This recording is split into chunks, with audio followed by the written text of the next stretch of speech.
ഒരേ പ്രസംഗം 2 പേർ കേൾക്കുന്നു. ഒരാൾ പൂർണ്ണമായി മാറുന്നു, മറ്റൊരാൾക്ക് യാതൊരു മാറ്റവും സംഭവിക്കുന്നില്ല. എന്തുകൊണ്ടാണ് ഇങ്ങനെ സംഭവിക്കുന്നത്? ദൈവവചനം ഒരാളുടെ ജീവിതത്തെ മാറ്റിമറിക്കുമ്പോൾ മറ്റൊരാളിൽ അത് യാതൊരു സ്വാധീനവും ചെലുത്താത്തത് എന്തുകൊണ്ടാണ്? ഈ ചോദ്യത്തിനുള്ള ഉത്തരം യേശുക്രിസ്തു തൻ്റെ ഏറ്റവും പ്രധാനപ്പെട്ട ഉപമകളിലൊന്നായ വിത്ത് വിതയ്ക്കുന്നവൻ്റെ ഉപമയിൽ നമുക്ക് നൽകുന്നു. ഇന്ന് നാം ഈ ഉപമയിലെ ആദ്യത്തെ നിലത്തെക്കുറിച്ചാണ് പഠിക്കുന്നത്, വഴിയരികിൽ വീണ വിത്ത്. ഈ സന്ദേശം മറ്റുള്ളവരെക്കുറിച്ചല്ല, ഇത് നമ്മെക്കുറിച്ചാണ്. നമ്മുടെ ഹൃദയത്തിൻ്റെ അവസ്ഥ പരിശോധിക്കാൻ യേശു നമ്മെ ക്ഷണിക്കുന്നു.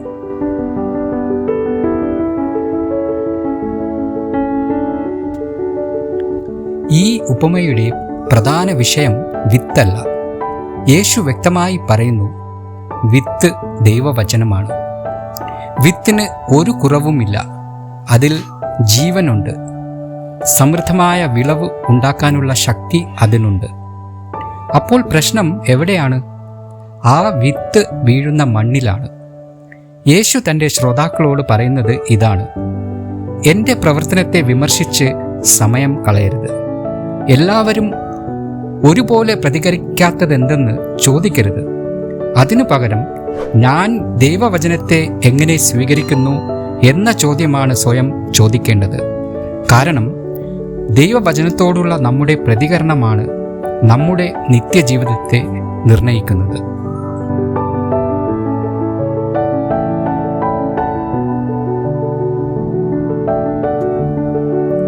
യേശു ഇങ്ങനെ വിശദീകരിക്കുന്നു: ആരെങ്കിലും രാജ്യത്തിൻ്റെ വചനം കേട്ടിട്ടും അത് ഗ്രഹിക്കാതിരുന്നാൽ ദുഷ്ടൻ വന്ന് അവൻ്റെ ഹൃദയത്തിൽ വിതച്ചത് അപഹരിച്ചു കൊണ്ടുപോകുന്നു.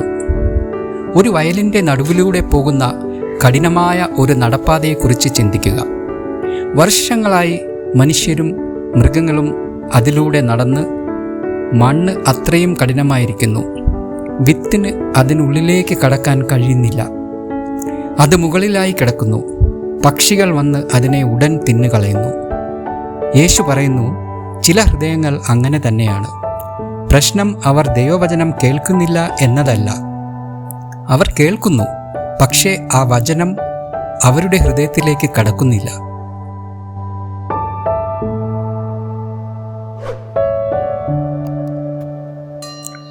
ഒരു ദിവസം കൊണ്ട് ഒരു ഹൃദയവും കഠിനമാകുന്നില്ല. അത് പതുക്കെ സംഭവിക്കുന്ന ഒരു പ്രക്രിയയാണ്. ലൗകിക കാര്യങ്ങളിൽ മനസ്സ് മുഴുകുമ്പോൾ, സ്വാർത്ഥത ജീവിതത്തെ നിയന്ത്രിക്കുമ്പോൾ, പാപത്തെ ഉപേക്ഷിക്കുന്നതിന് പകരം അതിനെ സ്നേഹിക്കുമ്പോൾ, ദൈവത്തേക്കാൾ ലോകത്തിൻ്റെ ആകർഷണങ്ങൾക്ക് പ്രാധാന്യം നൽകുമ്പോൾ, ഹൃദയം ക്രമേണ ദൈവത്തിൻ്റെ ശബ്ദത്തോട് പ്രതികരിക്കാതെയാകുന്നു. എബ്രായർ 3:13 പറയുന്നു, പാപത്തിൻ്റെ വഞ്ചനയാൽ കഠിനഹൃദയരാകാതിരിക്കുവിൻ. പാപം സന്തോഷം വാഗ്ദാനം ചെയ്യുന്നു, പക്ഷേ അവസാനം അത് ദൈവത്തിൻ്റെ ശബ്ദം കേൾക്കാനുള്ള നമ്മുടെ കഴിവ് നഷ്ടപ്പെടുത്തുന്നു. ദേവാലയത്തിൽ ഇരുന്ന് പ്രസംഗം കേൾക്കാം, എല്ലാ ദിവസവും ബൈബിൾ വായിക്കാം, പ്രാർത്ഥിക്കാം. എന്നിരുന്നാലും ദൈവത്തിൻ്റെ ശബ്ദം നമ്മുടെ ഹൃദയത്തെ സ്പർശിക്കാതെ പോകാം. ഇതാണ് സാത്താൻ്റെ വലിയ വിജയങ്ങളിൽ ഒന്ന്.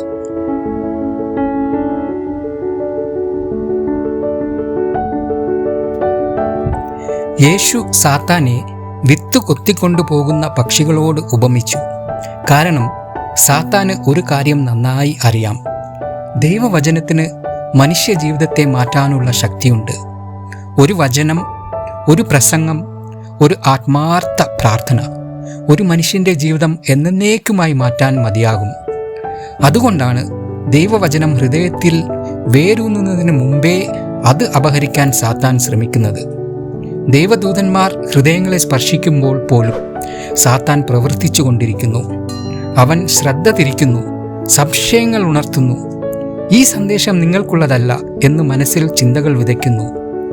ദൈവവചനം ഹൃദയത്തിൽ പ്രവേശിക്കാതിരിക്കാൻ കഴിയുന്ന എല്ലാം അവൻ ചെയ്യുന്നു.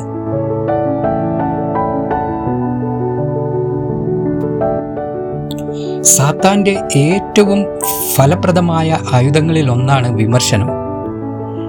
ദൈവത്തിൻ്റെ ശബ്ദം കേൾക്കുന്നതിനു പകരം ആളുകൾ പ്രസംഗകനെ വിലയിരുത്താൻ തുടങ്ങുന്നു. അദ്ദേഹത്തിൻ്റെ ശബ്ദം ഇഷ്ടപ്പെട്ടില്ല, സംസാര ശൈലി ഇഷ്ടപ്പെട്ടില്ല, ഭാഷ അത്ര നല്ലതായിരുന്നില്ല. ഇങ്ങനെ അവർ ദൈവത്തിൻ്റെ സന്ദേശത്തേക്കാൾ മനുഷ്യൻ്റെ കുറവുകളിലാണ് ശ്രദ്ധ കേന്ദ്രീകരിക്കുന്നത്. അവസാനം അവർ ദേവാലയം വിട്ടുപോകുമ്പോൾ സന്ദേശത്തെക്കുറിച്ച് അല്ല, പ്രസംഗകനെക്കുറിച്ചാണ് സംസാരിക്കുന്നത്. ദൈവവചനം ഹൃദയത്തിൽ ഒരു മാറ്റവും ഉണ്ടാക്കാതെ പോകുന്നു.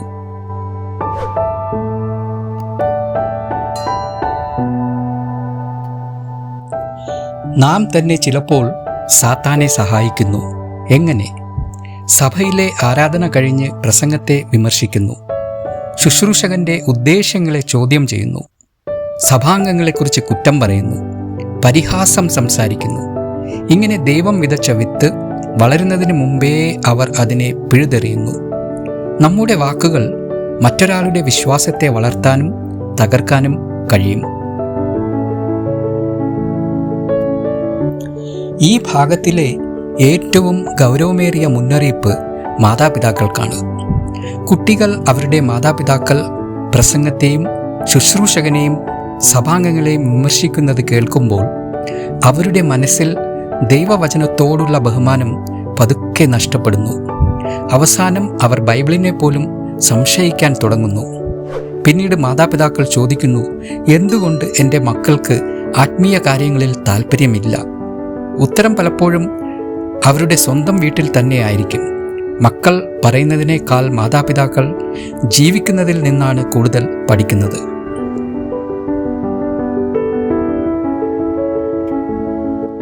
സന്തോഷവാർത്ത ഇതാണ്: എത്ര കഠിനമായ ഹൃദയവും ദൈവത്തിന് മൃദുവാക്കാൻ കഴിയും. ബൈബിൾ വായിക്കുന്നതിനും ദേവാലയത്തിലേക്ക് പോകുന്നതിനും മുമ്പ് പ്രാർത്ഥിക്കുക. കർത്താവേ, ഇന്ന് എന്നോട് സംസാരിക്കണമേ എന്നപേക്ഷിക്കുക. പ്രസംഗകനെ വിലയിരുത്താനല്ല, ദൈവത്തിൻ്റെ ശബ്ദം കേൾക്കാനാണ് സഭയിൽ പോകേണ്ടത്. വിമർശനത്തിന് പകരം നിങ്ങൾ പഠിച്ച ആത്മീയ സത്യങ്ങൾ വീട്ടിൽ പങ്കുവയ്ക്കുക. നിങ്ങളുടെ മക്കളുടെ മുന്നിൽ വിശ്വാസം വളർത്തുന്ന സംഭാഷണങ്ങൾ നടത്തുക. ദൈവം കാണിച്ചു തരുന്ന സത്യം ഉടൻ അനുസരിക്കുക. അനുസരിക്കപ്പെടുന്ന സത്യം ജീവിതത്തെ മാറ്റുന്നു.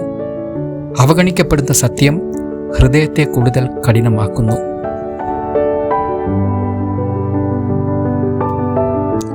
ഇന്ന് ദൈവത്തിൻ്റെ വിത്ത് നിങ്ങളുടെ ഹൃദയത്തിലും വിതയ്ക്കപ്പെട്ടിരിക്കുന്നു. ഇപ്പോൾ ചോദിക്കേണ്ട ചോദ്യം ഇതാണ്: നിങ്ങളുടെ ഹൃദയം ഏത് തരത്തിലുള്ള നിലമാണ്? ലോകത്തിൻ്റെ തിരക്കുകൾ അതിനെ കഠിനമാക്കിയിട്ടുണ്ടോ? വിമർശനം ദൈവത്തിൻ്റെ ശബ്ദം കേൾക്കുന്നതിൽ നിന്ന് നിങ്ങളെ തടയുന്നുണ്ടോ? പാപം നിങ്ങളുടെ ഹൃദയത്തെ മരവിപ്പിച്ചിട്ടുണ്ടോ? അങ്ങനെയാണെങ്കിൽ ഇന്ന് യേശു നിങ്ങളെ വിളിക്കുന്നു. ക്രിസ്തു നിങ്ങളുടെ ഹൃദയത്തെ മൃദുവാക്കും. ദൈവവചനം വേരൂന്നുന്ന നല്ല മണ്ണായി മാറ്റും. സാത്താൻ ആ വിത്ത് അപഹരിക്കാൻ അനുവദിക്കരുത്. ദൈവവചനം വിനയത്തോടെ സ്വീകരിക്കുക. അതിനെ ഹൃദയത്തിൽ സൂക്ഷിക്കുക. അതനുസരിച്ച് ജീവിക്കുക. അപ്പോൾ ക്രിസ്തു നിങ്ങളുടെ ജീവിതത്തെ മാറ്റിമറിക്കും. ദൈവവചനം നിങ്ങളുടെ ഹൃദയത്തിൽ നല്ല മണ്ണ് കണ്ടെത്തി സമൃദ്ധമായ ഫലം പുറപ്പെടുവിക്കട്ടെ. ആമേൻ.